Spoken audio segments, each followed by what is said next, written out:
Hello and welcome back to another video for Final Fantasy XIV with me, Meoni. This time we're continuing our collection of awesome rewards that you can get from your participation in the Ishgard restoration. Added in 5.21, this new reward today from the Firmament of Ishgard can be purchased from the script vendor for 1,200 Skybuilder scripts.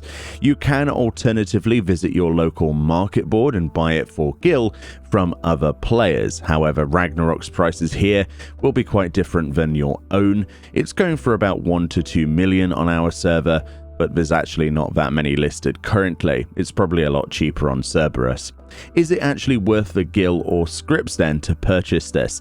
So let's show it off and you can be the judge. This then is the Machinist Barding, a collection of style points that perhaps might make you question the job it was supposed to represent. With older job-related styles, it was fairly simple to guess what they were trying to do to mimic with that barding design, such as the famous Black Mage barding with that pointy hat, for example.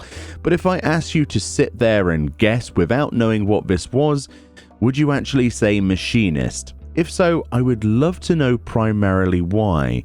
That's not to say it's a terrible barding per se.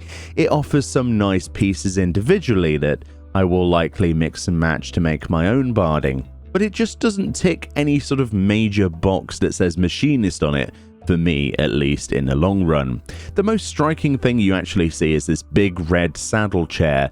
But then you have a black and gold inlay metal chest plate with fabric draping down from it from the inside, a helm comprised of leather, straps, and a small circular glowing ring which honestly could be maybe the only machinist detail that I actually recognize from this entire design.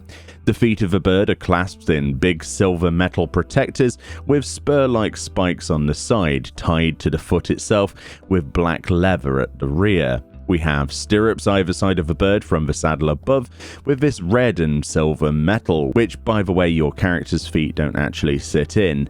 The saddle with its beige against red felt of the seat and the metal plate on the rear seems to be a real weird contrast of styles to me. There are 2 water bottles or leather containers of sorts that also clip through the wings of the bird either side as well. So yeah, additionally it's got that going for it. Yeah, I'm not convinced this really shouts Machinist to me in particular. For reference, this is the Dancer Barding, so for people who say that it's not supposed to look directly like one, this was also released recently in the expansion, which is quite clearly Dancer themed. You can tell what it is from just looking at it. So what happened here with the Machinist design? It's mind-boggling to me. Perhaps I'm being quite short-sighted, but whilst it's not a terrible design, it doesn't seem to hold the theme it tries to represent, and I think that's one of the reasons personally, if I didn't actually get this for a video to show you guys, I probably would have never spent my scripts on this. It would just be a waste of time for me. Either way, I could be wrong. You may love this and see what I personally do not. And let me know below. If this is your favourite barding, let me know from the top of those rooftops. Thank you all kindly for watching this video and many more on the channel. Stay tuned for more 5.21 goodness, and I'll see you all next time.